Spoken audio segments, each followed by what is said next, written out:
The 9th of August 2025, Zanu PF has announced the formal co-option of businessman KUTYA Tagwari, alongside Deputy Minister of Mines and Mining Development, Polite Kambamura, Christine Gwati, Joseph Sarama, and Colin Ndebele, into the party's powerful Central Committee. Kambamura was recommended for co-option by Mashonaland West Province, while Gwati, Sarama, and Ndebele were put forward by Matabeleland North. Tagwari was recommended by Harare Province.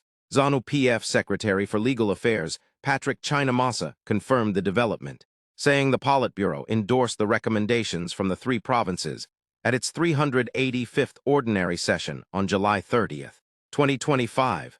The new members are expected to be formally adopted by the Central Committee at its next meeting. Harare Province's decision to recommend Tagwari was made at its Provincial Coordinating Committee meeting on March 31st, 2025, after which the letter of recommendation was sent to the party leadership. The National Political Commissar, Munyaradzi Machacha, tabled the recommendation at the Politburo's 384th Ordinary Session on July 2nd, 2025. The proposal was approved without objection pending formal adoption. Tagwari's co-option has been one of the most debated internal party issues this year. The controversial fuel tycoon, often accused by critics of wielding disproportionate political influence through his vast business empire, was initially sidelined in earlier Central Committee appointments.